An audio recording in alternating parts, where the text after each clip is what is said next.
ብዙ ሰው ሀብት ፍለጋ የተራረቁ ሀገራትን ያቋርጣል፣ ሌት ተቀን ይለፋል።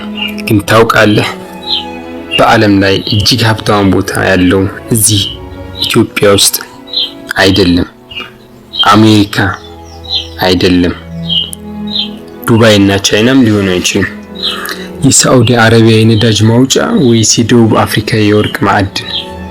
በሚገርም ሁኔታ እነዚህ ላይም አይደለም። እነዚህ ቦታዎች ላይ ካልሆነ የት ሊሆን ይችላል? ይህን ስለ ሀዘን ይሰማኛል። ትልቁ ሀብት ያለው መቃብር ውስጥ ነው። ምክንያቱም እዚያ ውስጥ በሚሊዮን የሚቆጠሩ ያልተጻፉ መጻሕፍት፣ ያልተሰሩ የፈጠራ ስራዎች እና ሳይተገበሩ የቀሩ ግዙፍ ዓላማዎች አብረው ተቀብረዋል። ዛሬ በሰው መሆን ሚዲያ እኛም ያንን ውስጣዊ ሀብታችን ይዘን እንዳንቀበርና የዓለማችንን ትልቁን የሀብት ክምችት ያለበት ቦታ ላይ እንዴት መግባት እንደምንችል እናያለን። አሁን ላይ እኮ የሚገርመው ብዙዎቻችን አይደለም ለዓለም የሚተርፍ ስራ፣ ለራሳችን የሚሆን ነፃነት የምናገኝበት ሀብት መፍጠር አልቻልንም። ይህ እንዴት ሊሆን ቻለ? ሁላችንም በተሳሳተ መንገድ ይህን እንዳለ ያሳያል። አንድ ነገር ባለማድረጋችን ብቻ ነው ዓለማችን ይህን ሁሉ ሀብት እያጣች ያለችው። እኛም ደስተኛ ያልሆነው ምንም ብናደርግ ልንረካ አልቻልንም፣ አንችልንም።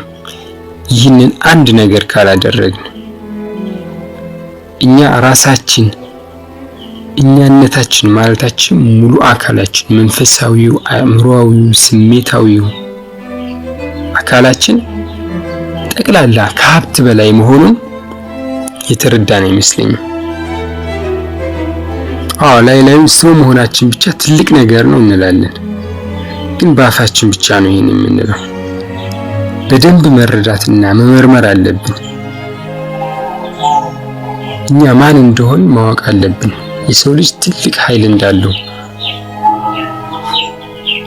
ሰው የመሆናችን ትልቁ ዓላማ በእግዚአብሔር ለመደሰትና ለመጠቀም መፈጠራችን ከዚህ ምድር በዘለለ መልኩ በሰማያዊ ዓለም የተዘጋጀልንን ሰርፕራይዝ ይሄ የመንፈሳዊው ዓለም ሊነገርም አይችልም።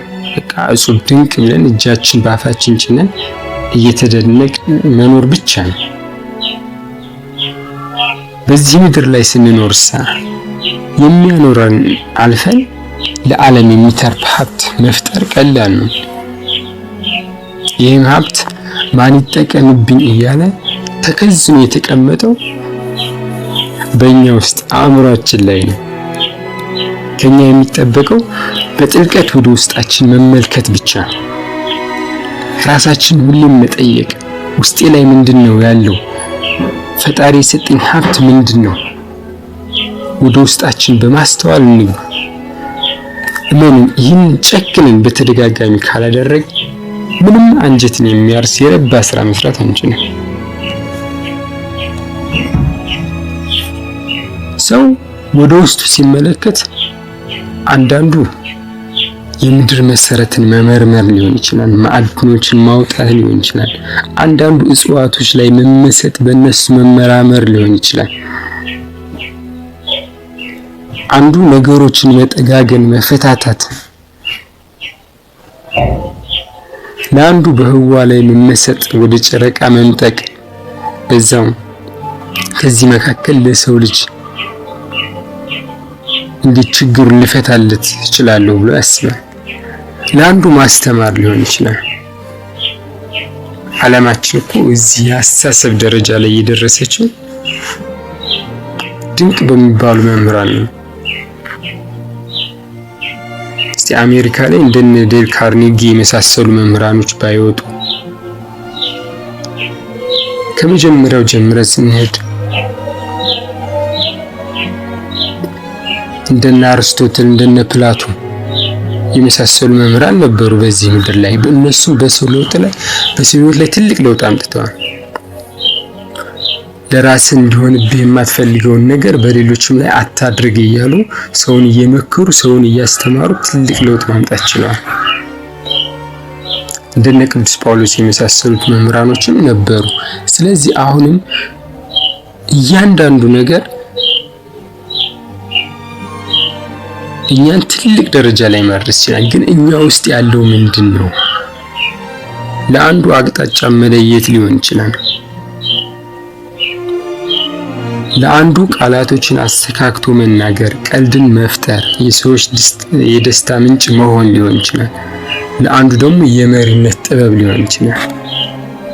ሁሉም ሰው በውስጡ የሆነ ጥበብ አለው። ዛሬ ዓለም ላይ ያለው አስደናቂ ግኝቶች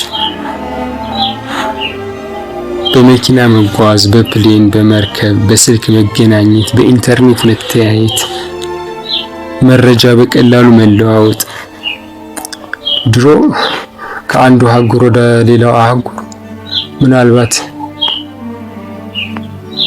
ወራት፣ ዓመታት ሊፈጅ ይችላል የሆነች ደብዳቤ ለመላላክ። እሱም ደብዳቤ መላላክ የሚችሉት ናቸው። የማይችሉት በቃ አሁን ግን በሰከንድ በደቂቃ ውስጥ በሰከንድ ውስጥ ያን ማድረግ ችለናል።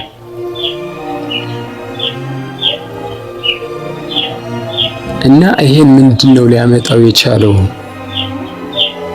አሁን እኛ በምንጓዝበት መንገድ ተጉዘው አይደለም፣ ውስጣቸውን መጠየቅ በራሳቸው መንገድ መጓዝ ስለቻሉ ነው ይሄን ያደረጉት።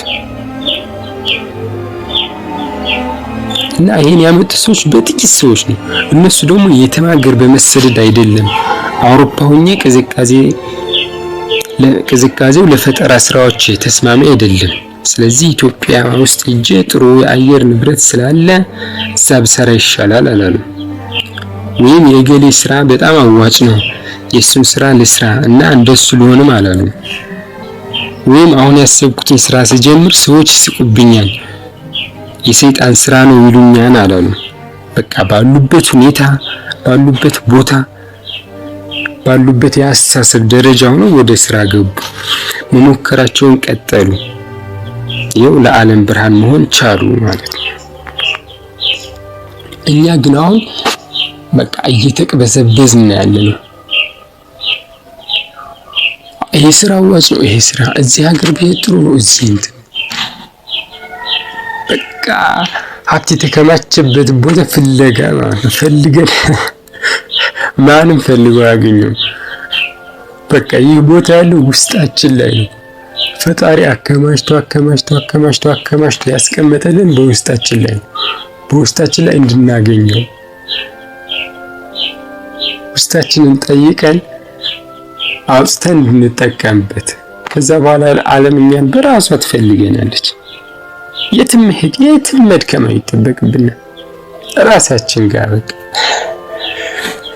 አንዳንዴ ግርም የሚለኝ በቃ እግዚአብሔር ቸር መሆኑን ነው እኮ የሚያሳየን ነው። የትም ሳንደክም በቃ 1-2 ቀን 3 ቀን የሚፈጅን ስራ ሰርተን ማለትም አሁን አንድ ሰው ራሱን ይጠይቅ ከተባለ አንዳንዱ ለምሳሌ ሰዓሊ መሆኑን ለማወቅ ምንም መልፋት ላይ ይጠብቅበት ይችላል። በቃ በልጅነቱ የሆነ ለሌላው ሲከብደው ለሱ የሚቀል ነገር ነው ያን ነገር። አንዳንዱ ደግሞ በቃ የሆነ መፈታታት መጠጋገል ሊያስደስተው ይችላል። ይህን ለማወቅ ምናልባት ትንሽ ጊዜ ነው የሚወስድ 1 ቀን 2 ቀን 3 ቀን። እኛ ግን ይህን ለማወቅ ከባድ መስሎ ይታየናል። ግን ከራሳችን ጋር ብቻ መነጋገር ነው የሚጠበቀው እዚህ ላይ። ይችን ነገር ካደረግን ምንም ህይወታችን መቀየር ይችላል።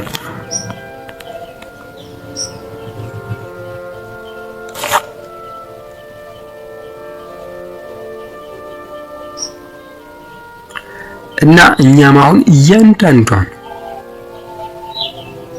ትርጉም ያለው ስራ መስራት ከፈለግን መጀመሪያ ወደ ውስጣችን ተመልክተን የኛ የሆነውን ነገር መመልከት አለብን። አይ ይሄማ ከባድ ነው ጊዜ ይወስዳል ልትል ትችላለህ። ግን አዎ ይህንን ደረጃ ከተሻገርክና ከጀመርክ በኋላማ በቃ አልጋ ባልጋ ነው። ከዚህ በኋላ ያለው አስቸጋሪ አይሆንብህም። የሚከብደው ውስጥህን ማወቁ እና መጀመሩ ላይ ነው። አውቀህ መጀመሩ ላይ አሁን መጀመሩ ላይ አእምሯችን አዲስ ነገር መጀመር ሊከብደው ፍርሃት ሊለን ይችላል። ግን ይሄኔ ካወቅን ወዲያው ደፍረን እንጀምረው። በቃ ከዚህ በኋላ የሆነ አንዳንድ ፈተናዎች ምናምን ሊመጡ ይችላሉ፣ ግን ችግር የለውም። ከዛ በኋላ መንገዱ ራሱ እየጠራልን ቤት መሄድ እንዳለብን ራሱ እየመራን ይሄዳል። ግን መጀመሪያ ይችን ማድረግ አለብን እንደምንም ብለን ማለት ነው። ለብቻችን ጊዜ ሰጥተንም ሆነ የማሰቢያ ጊዜ ለራሳችን መድበንም ሆነ ምንም ሆነ ይችን ነገር አንድ ጊዜ እናድርጋት። ምን ውስጣችንን መረዳት፣ ወደ ውስጣችን ምንድነው እኔ ውስጥ ያለው። ቅድም ልክ እንዳልነው የሳውዲ አረቢያ የነዳጅ ማጣሪያ ወይም የደቡብ አፍሪካ የወርቅ ማዕድን አይደለም ትልቁ ሀብት። ያን እኮ ነገር ሊቀርም ይችላል። አይ ነዳጅ አያስፈልግም በቃ ሊባል ይችላል። የሆነ ቴክኖሎጂ ሊያፈርሰው ይችላል። ወርቅም ደግሞ ነገ የሆኑ ሰዎች ተስማምተው ወርቅ ምንድነው ድንጋይ አይደል እንዴ አንገቴ ላይ ያሰርኩት እጄ ላይ ያደረኩት ምንም አያስፈልግም ብሎ የዓለም ሕዝብ ቢስማማበት በቃ ይቀራል ያንን ነገር። ግን ሀብት ማድረግ የቻለው ያንን ነገር የሰው ልጅ ነው።